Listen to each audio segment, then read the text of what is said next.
Hello बच्चों, कैसे हैं आप सभी। वीएस क्लासेस में आपका स्वागत है। आज हम बात करेंगे रक्त और परिसंचरण तंत्र पर या ब्लड एंड सर्कुलेटरी सिस्टम पर कि किस तरह से हमारा रक्त कार्य करता है और रक्त में क्या क्या चीज़ें होती हैं, उन पर आज हम गौर करेंगे। बढ़ते हैं आगे।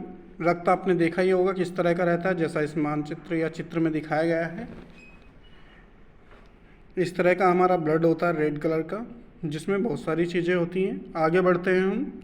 रक्त और परिसंचरण तंत्र शरीर के समग्र कार्यों को बनाए रखने में महत्वपूर्ण भूमिका निभाते हैं।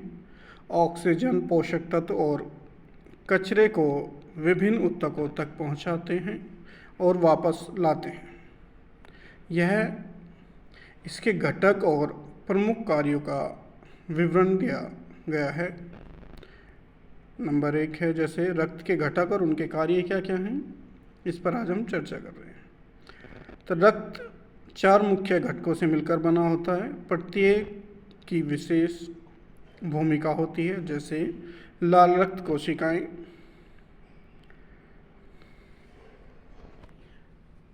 लाल रक्त कोशिकाएं आपने देखी होंगी, ये इस तरह की होती हैं जो आपको चित्र में दिखाई गई है, गोल गोल और रेड कलर की। ये लाल रक्त कणिकाएं हैं जो हमारे खून में पाई जाती हैं। इनके कार्य की बात करें तो फेफड़ों से ऊतकों तक ऑक्सीजन ले जाते हैं और ऊतकों से कार्बन डाइऑक्साइड को वापस फेफड़ों तक ले जाते हैं ताकि इसे बाहर निकाला जा सके। तो ये ऑक्सीजन को ऊतकों तक पहुंचाते हैं, फेफड़ों तक हमारे, और फेफड़ों से फिर बाहर निकालने का भी कार्य करते हैं। आगे बात करते हैं इसके प्रमुख घटक क्या हैं। तो हीमोग्लोबिन एक प्रोटीन जो ऑक्सीजन को बांधता है और रक्त को लाल रंग देता है। तो लाल रक्त जो हमारा होता है वो किसके कारण होता है? हीमोग्लोबिन के कारण,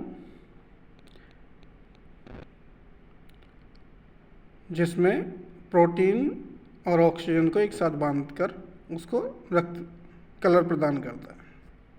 आगे बात करते हैं सफ़ेद रक्त कोशिकाएं या वाइट ब्लड सेल्स भी हम इन्हें बोलते हैं। लुकोसाइटस, जैसा कि आपको दिखाया गया है चित्र में, वाइट वाइट सी ये दिखाई दे रही हैं, ये वाइट ब्लड सेल्स हैं।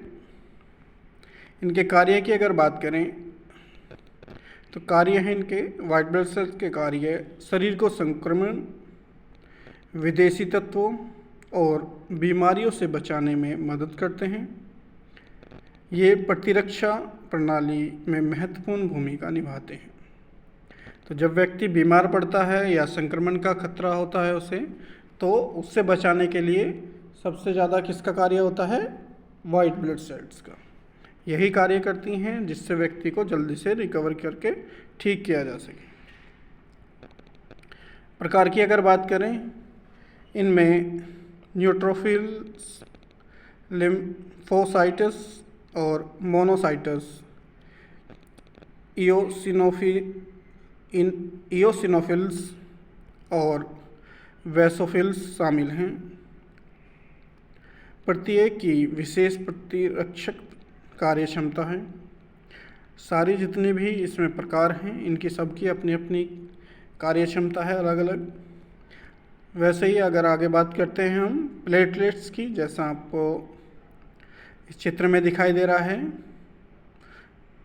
या थ्रोम्बोसाइटस, ये इस तरह की होती हैं प्लेटलेट्स।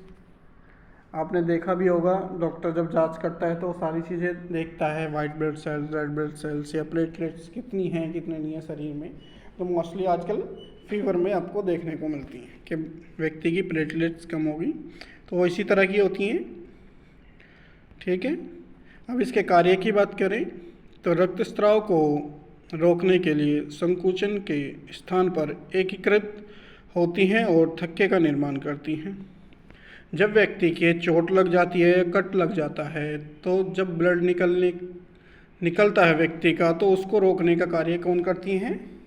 हमारे प्लेटलेट्स ही उसको रोकने का कार्य करती हैं और थक्का बनाने का कार्य करती हैं, जिससे वहाँ से ब्लड का स्राव रुक जाए। आगे बात करते हैं प्लाज्मा। प्लाज्मा ये येलो कलर का होता है जो हमारे ब्लड में ही होता है और ये 55% का होता है हमारे ब्लड में। कार्य की बात करें, इसकी एक पीले रंग का तरल जो रक्त का लगभग 55% बनाता है। जो हमारा ब्लड है उसमें 55% क्या होता है? प्लाज्मा होता है, जो येलो कलर का, जैसा इस चित्र में दिखाया गया है, इस तरह का होता है। तो आपको आगे बात करते हैं। यह पोषक तत्वों, हार्मोन, प्रोटीन और कचरे को परिवहन करता है। यह अन्य रक्त कोशिकाओं को भी ले जाता है। तो जो ये सभी तत्व हैं, इसके जो कार्य हैं वो पोषक तत्व हैं, हार्मोन्स और प्रोटीन को और कचरे को परिवहन करने का, लाने ले जाने का कार्य है। उन्हें जहाँ जहाँ उन्हें जाना चाहिए पहुँचाने का कार्य यही प्लाज्मा करता है। ठीक है, तो ये टॉपिक आपको समझ में आ गया होगा, हमारे रक्त का भी। मुझे उम्मीद है आप अच्छे से समझ गए होंगे।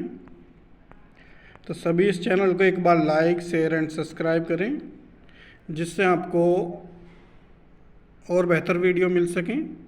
मिलते हैं नेक्स्ट क्लास में, तब तक के लिए धन्यवाद।